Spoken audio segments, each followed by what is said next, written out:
بسم اللہ الرحمن الرحیم۔ السلام علیکم، میں ہوں علی اصغر اور آپ دیکھ رہے ہیں میرا یوٹیوب چینل۔ مریم نواز کی خاموشی کی وجہ سامنے آ گئی اور عمران خان صاحب اور P T I per election لڑنے کی پابندی، اس ویڈیو میں ہم اسی کے متعلق بات کریں گے۔ ناظرین کرام، جب عمران خان کی حکومت میں قیمتوں میں 1 روپے کا اضافہ ہوتا تھا تو سب سے پہلے مریم نواز صاحبہ تنقید کرتی تھی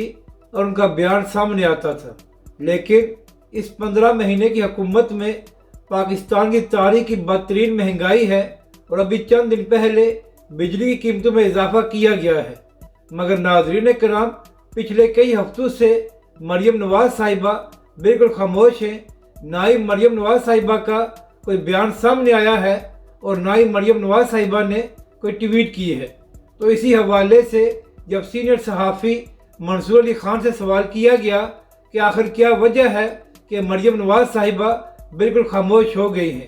تو اس بات کا جواب دیتے ہوئے منصور علی خان نے کہا کہ نون لیگ کا خیال ہے کہ بڑی مشکل کے ساتھ اسٹیبلشمنٹ کے ساتھ تعلقات بہتر ہوئے ہیں۔ تو اس سارے معاملے میں نون لیگ کچھ ایسا نہیں چاہتی کہ جس کی وجہ سے تعلقات میں دوبارہ درار پیدا ہو، تو شاید اسی لیے مریم نواز صاحبہ ان دنوں خاموش ہیں۔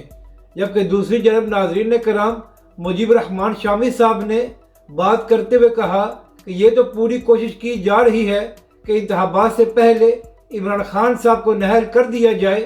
تاکہ عمران خان صاحب نہ ہی انتخابات میں حصہ لے سکے اور نہ ہی الیکشن کیمپین چلا سکے، مگر پی ٹی آئی پر پابندی نہیں لگائی جائے گی۔ مجیب الرحمان شامی صاحب نے کہا کہ اگر عمران خان اور پی ٹی آئی دونوں پر الیکشن لڑنے کی پابندی لگ گئی تو پھر انتخابات کو کوئی قبول نہیں کرے گا اور انتخابات کا مذاق بن جائے گا۔ تو اس لیے یہ تو ہو سکتا ہے کہ عمران خان صاحب کو نااہل کر دیا جائے کہ خان صاحب انتخابات میں حصہ نہ لے سکے، مگر پی ٹی آئی پر پابندی نہیں لگائی جائے گی اور پی ٹی آئی انتخابات میں حصہ لے گی۔